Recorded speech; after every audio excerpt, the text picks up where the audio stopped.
அனைவருக்கும் வணக்கம்.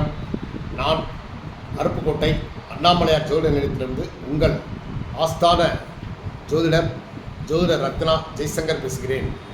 இதுவரைக்கும் நம்ம சேனலை அண்ணாமலை ஜோதிட நிலையம் சேனலை சப்ஸ்கிரைப் பண்ணாமல் இருந்தீங்கன்னா கீழே உள்ள சப்ஸ்கிரைப் பட்டனை அமைக்கிக்கோங்க. வீடியோ பார்த்ததுக்கப்புறம் உங்களுடைய கமெண்ட்ஸுகளை தெரிவிங்க.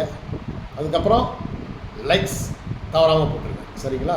இப்போ நம்ம இன்றைக்கி என்ன பார்க்க போகிறோம் அப்படின்னா, ஏற்கனவே ஒரு வீடியோவில் நம்ம ராசிக்கு எந்த கிரகம் மாரகம் செய்யும், மரணத்துக்கு ஒப்பான பலன்களை, அதாவது விபத்து, ஐசியூவில் இருக்கிற மாதிரி, அதே மாதிரி கடுமையான நோய் தந்து அந்த உயிர் போகிற மாதிரியான ஒரு சூழ்நிலை சில கிரகங்கள் அந்தந்த தசாபத்தியில் செய்யணும்னு பார்த்தோம். இப்போ நம்ம என்ன பார்க்க போகிறோம்னா, அதே மாரகம் செய்யக்கூடிய கிரகங்கள் நம்ம ராசிக்கு எந்த இடத்துல நின்றால் யோகம் தரும், நன்மைகள் செய்யும் அப்படிங்கிற பார்க்கணும், சரிங்களா?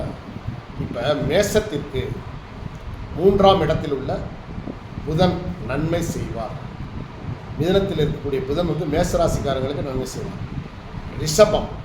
ரிஷபராசிக்காரங்களுக்கு 11ஆம் இடத்தில் உள்ள குரு நன்மை செய்வார், சரிங்களா?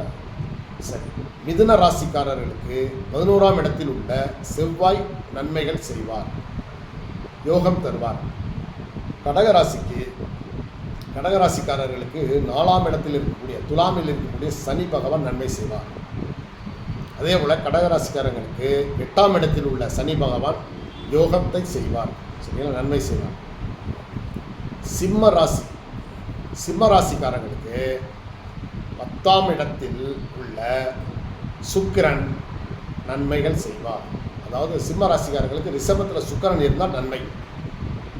கடகராசிக்காரர்களுக்கு 4ஆம் இடத்தில் இருக்கக்கூடிய குரு பகவான் நன்மை செய்வார், சரிங்களா? துலாம் ராசிக்காரர்களுக்கு 3ஆம் இடத்தில் உள்ள குரு பகவான் நன்மை செய்வார். விருச்சிக ராசிக்காரர்களுக்கு 11ஆம் இடத்தில் இருக்கக்கூடிய புதன் பகவான் நன்மை செய்வார். விருச்சிக ராசிக்காரர்களுக்கு யார்? கன்னியில் இருக்கக்கூடிய புதன் நன்மை செய்வார், சரிங்களா? தனுசு ராசிக்காரர்களுக்கு 11ஆம் இடத்தில் இருக்கக்கூடிய சுக்கிரன் நன்மைகள் செய்வார். மகர ராசிக்காரர்களுக்கு 7ஆம் இடத்தில் இருக்கக்கூடிய குரு பகவான் நன்மை செய்வார். ஏன்னா உச்சம், கடகத்தில் குரு உச்சம், அவர் மகர ராசிக்காரர்களுக்கு நன்மை செய்வார், சரிங்களா? அடுத்தது கும்பராசிக்காரங்களுக்கு 10ஆம் இடத்தில் இருக்கக்கூடிய செவ்வாய் பகவான் நன்மை செய்வார். மீன ராசிக்காரர்களுக்கு 4ஆம் இடத்தில் இருக்கக்கூடிய புதன் கிரகம் நன்மை செய்யும், ஓகேவா? நல்ல யோகங்களை தரும்.